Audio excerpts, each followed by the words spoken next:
Alrighty, welcome back everyone. We just talked about those big time games happening in the G5 this upcoming weekend. Some big time championship games, especially that one over there in the Mountain West, could be a program changer for someone out there. But let's get into a couple of questions. As we get into this weekend, definitely want to ask a couple of the questions that are kind of just on my mind as we get into this weekend could be hugely impactful, and we'll actually start with that. We'll start with what's the most impactful title game of the weekend. We'll start with Boise State UNLV. This is a huge one, no two ways about that. The first 12-team playoff G5 spot, and definitely one of those things where it could really change a program. As crazy as that sounds, maybe it's a little bit grandiose, but a lot of recruits are about to see Boise State or UNLV on the biggest stage in the sport. They're about to see that program play for a possible national title.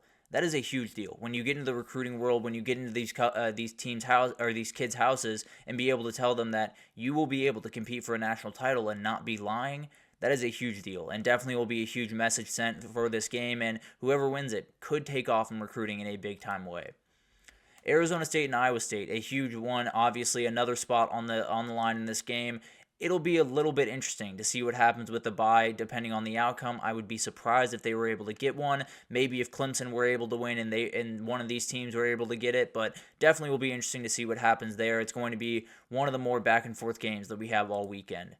This is the most impactful. There's no doubt about that. This is definitely the one. It could lead to a bye. It could lead to a CFP berth. It could lead to knocking Bama all the way out of the field.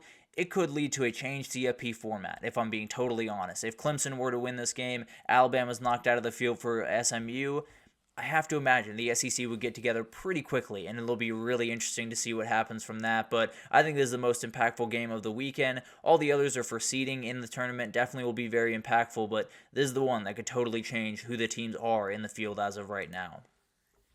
Who needs to step up to the moment is the other one that I have, because there's quite a few teams that can kind of flip that switch in this game. It happened with Bama last year, happened with Washington last year, where you said, okay, these are real national title contenders. Obviously, didn't go that well for those two at the end of the day, but they were able to kind of prove themselves on this weekend, at least beyond reasonable doubt. I think Texas can as well. They're still trying to find their way up to that Oregon level of football. They've been playing really, really good football the last little bit, have been kind of just doing their identity, doing what they're really good at, which is play defense, run the football, and they've been able to do it the last couple of weeks. This obviously will be the biggest test of the bunch against Georgia, but definitely going to be a huge moment. It could be one of those things where they assert themselves as the second team in that CFP race, in that national title race.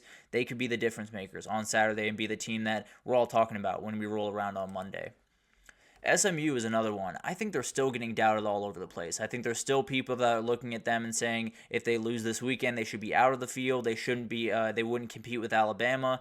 I don't think that's true. I think this team is really, really good. I think they play more aggressive football than they're getting credit for. And I think those two linebackers in the middle, Kobe Wilson and Ahmad Walker, are some of the best in the entire country. This is a very, very good team. And I think they're one of the teams that, even when they get into the dance, I think a lot of people will want to draw them in the second round. They're a really dangerous group. And if they were able to beat down Clemson this weekend, a lot of people would take notice very quickly. Penn State is the winner for me, because this is the moment for James Franklin. You were given a second life by Ohio State and Michigan last weekend. Now it's kind of just taking uncharted territories, taking over it, being the team that goes and wins this weekend, possibly gets the number one seed in the CFP, is the number one team in the country going into that thing, and might be the team to beat. As crazy as that sounds, Penn State has everything in front of them this weekend. If they can make a statement and beat Oregon, a lot of teams will be kind of scared to play this team, and they're playing just about as good of football as really anyone in the country right about now. What is the game of the week? We talked about the most impactful one. What is the one that I'm most excited to watch? We got to start with Georgia, Texas. This is one that the last time it rolled around, it was Georgia just absolutely dominating this game for much of it. Obviously, Texas got in a little bit late. It was domination. Georgia absolutely controlled this game from start to finish. I don't think it's going to be like that this time. I think both are playing really great football right now. Obviously, Georgia had the tough performances defensively the last little bit, so definitely will be something to watch there. But I think when you look at this game, I think both teams are playing elite football. Both teams know that they have to show up on Saturday, and both teams are trying to get that bye if they can. So going to be a huge moment. If Texas is able to win the SEC in their first year, just go ahead and cover your ears and get ready for the craziness that will be the Texas fan base. But Boise State UNLV is going to be absolutely awesome. Like it was the first time around, Ashton Jeanty in this rushing offense for Boise State against UNLV, and that rushing offense is going to be really fun. For a spot in the CFP for just about everything, and I think the playmakers on the UNLV side are just so much fun to watch. Whether it's Jaden Thomas or Ricky White or Jacob DeJesus, a lot of really fun guys, and I think it's going to make for just an incredible game this upcoming weekend. This is the game that I'm most excited about. This is the one that I like the most. These are the teams that I've enjoyed the most this season. And yeah, I'm a little bit biased. I'll be totally honest. I love Arizona State. I love Kenny Dillingham. I love Iowa State. I love the juice that Rocco Becht brings. I love the duo they have on the outside. So these teams are really fun to me. And I think it's going to be incredible to watch what happens here. And whoever wins this one is going to be staring at a really terrifying field. There might be in that 12 seed, likely will be in that 12 seed, and then you might just be going on the road to play at Penn State or play in Oregon, and we'll see if they can rise to that moment. But this weekend, it's just about beating the team in front of you. The biggest question I have around Georgia is, what Georgia will we get? This is a question that has kind of kicked around a little bit, and frankly, I might just talk about it tomorrow, if I'm being totally honest, because I do think it might be one of the most impactful questions when you talk about the national title race, where Georgia can flip a switch. We've seen them do it a couple of different times this year against Clemson, against Texas, against Tennessee. We've also seen them play just downright bad football at different times. The first half against Alabama, against Ole Miss that entire game, against Georgia Tech for much of that game, especially the first half. So you're in a position where you got to be able to perform. You got to be able to show up this weekend and maybe not get that slow start that you've been kind of accustomed to getting, because then Texas can put up some points, and you've seen what that defense can do. So definitely in a really tough spot, and Carson Beck's going to have to lead the way. There's no doubt about that. Cannot make the mistakes that he did. The first couple of weeks has been great the last couple of weeks. I believe 11 touchdowns, 0 picks in the last 3 weeks. He's going to be a huge player for this game, and definitely will be just a huge player as we move forward in the CFP race. But then you got the wide receivers. They can't make mistakes. They can't drop the ball. They can't do the things that have kind of held back this Georgia offense from being an elite group, being the group that can really be the enforcer in a lot of these games. They've been dropping way too many passes. They've been making too many mistakes on the outside, and that's going to be another difference maker. But at the end of the day, when we talk about this Georgia team, we can talk about the offense all we want. It comes down to this group. It comes down to the defense. It comes down to those guys flying around and making plays against the quarterback this weekend and beyond. You know, when you talk about this Georgia Kirby Smart team, it's always going to be about that side of the ball. You can have as many playmakers as you want offensively, and they do need that, no doubt about it. But if you want to win this game, if you want to dominate this game the way you did the first time around, it's going to be about that defense. It's going to be about that pass rush, getting after Quinn Ewers, affecting him the way that they did in the first matchup, and the defensive line, holding up against this really elite offensive line that is officially a finalist for the Joe Moore Award and is running the football incredibly well. So definitely going to be one of those things where Carson Beck's going to be huge. The wide receivers are going to be huge. People stepping up for Trevor Etienne in his absence is going to be huge. The defense is the biggest part of this team. It will be the biggest part of this team until Kirby Smart leaves there. Period. End of story. Going to be a huge moment for them, and definitely one where you're going to have quite a bit of stress put on you by this Texas offense. And then the question for the Heisman ceremony is, the guys sitting this week, does that hurt them in this process? Because it is a conversation just around this time every single year where you have one guy in Ashton Jeanty that is at the very top of the Heisman voting that is playing this weekend, and he's looking to play a great game, looking to kick himself up in the Heisman rankings. And then you do have Travis Hunter sitting on the sidelines of this weekend just hoping that his team was going to be able to play. They obviously missed the mark just a little bit. Will that affect him in the Heisman voting? And I think the question for Ashton Jeanty is, can you really leave a huge impression? You know, you're going to be playing kind of alone. You'll obviously have a couple other games going on, but you were the main event on that Friday night. A lot of people will be watching you.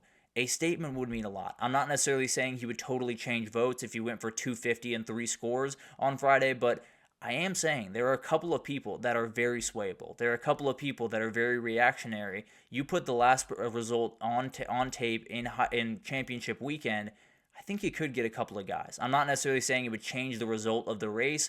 I do think it could change the margin of the result by quite a bit. So definitely something to watch. But more than anything, we talk about Travis Hunter and Ashton Jeanty. Will it affect Cam Ward? Cam Ward is currently, as I see it, the number 3 person in this race, but at the end of the day, Dylan Gabriel's playing this weekend. A lot of guys are playing this weekend that are right there behind him. Cam Scadaboo, another guy to watch for this weekend, where if Cam Ward, isn't playing this weekend and Ashton Jeanty does something crazy, and Dylan Gabriel does something crazy, and Cam Scadaboo does something crazy, could Cam Ward be left out of New York? I don't think that'll happen, but I definitely think it's one of those situations where you get to leave your last impression. The guys that are on the field this weekend, in Dylan Gabriel, in Ashton Jeanty, get to leave that last impression, while Cam Ward, while Travis Hunter have to watch. And it'll definitely be interesting to see what the impact of that is, and it'll be interesting to see if Ashton Jeanty or a couple of these other guys can take advantage of the opening that they're going to be given this weekend. And then finally, the individual matchup of the week. One of my favorite segments we do, because always love to get a little bit deeper of a look in this thing. And Carson Beck against that Texas secondary is going to be huge. They forced 3 turnovers from him the first time they met. They're one of the best pass defenses, maybe the best pass defense in the entire country. Carson Beck has been absolutely great. Texas is going to be much better in terms of disguising coverages, in terms of guys dropping into coverage from the linebacker position. They are a ton better at that than a lot of the teams that Georgia has played over the last couple of weeks. Going to be really interesting to watch if Carson Beck can keep that level of play, or will the windows be a little bit tighter? Will they be a little bit more condensed? Because even Tennessee is an attackable team on the back end. Texas is not quite to that level. So definitely something to watch where maybe Carson Beck can take over this game the way he has been able to the last couple of weeks, or maybe he's going to revert back to that old form against this really good back end and make a couple of mistakes that Texas can take advantage of. And then Cam Skattebo against this Iowa State front seven is going to be huge, because Iowa State is not necessarily the greatest at stopping the run by any means. I believe they're below 100 in the country. This front seven has some dudes on it, has some players that can make some plays. Cam Skattebo's a load to take down. It's going to have to be a lot of guys committing to the run, especially without Jordan Tyson in this game. You can commit a couple of more guys to the run, and Cam Skattebo is going to have to step up to the plate. It's going to be a huge matchup that could just downright decide this game one way or the other. And then Ashton Jeanty against this UNLV defense is going to be so much fun to watch. The best running back in the country, one of the best run defenses in the country, a spot in the CFP on the line. It's about as good as it gets. It's going to be incredible to watch that one unfold, and definitely one of those things where can the UNLV defense have the stamina to keep up with Ashton Jeanty throughout this game? He is more than fine to take 33 carries and just wait for you to tire down. Going to be really interesting to watch that unfold, and UNLV's defense is going to have the toughest test that they've had all year, and they already faced Ashton Jeanty. I think this might just be a little bit tougher with how good this Boise State defense or offense is operating right about now, but it's going to be an incredible week. So many different things happening all around the country this week. Obviously, early signing day happening today. We will update you on all the craziness. I believe Texas actually kicked up to the #1 spot as I was talking on this show. So a lot of different things happening throughout today. We will talk about it on Friday. We'll break down all of the craziness of this past day. And then we got conference championships coming up. We got the portal going crazy. We got coaching carousel. We will keep you updated on all of it. I promise you that. But that'll do it for this edition of the GSMC College Football Podcast, brought to you by the GSMC Sports Network. Your support means a lot to us, so please remember to subscribe to the show, leave a positive review. It does make a huge difference. Also, follow us on Facebook, Twitter, TikTok, Instagram, all the social pages for all of the content and updates you could possibly need. We have great people doing great work across every single sport you could want. So anything in the world of sports you need, come on over to GSMC and we have you totally covered. But thank you once again for listening. I will be back tomorrow for every single breakdown of all the Power 4 conference champions. So I'll see you there tomorrow. Thanks for listening, and I will see you guys back here at 9 a.m. tomorrow.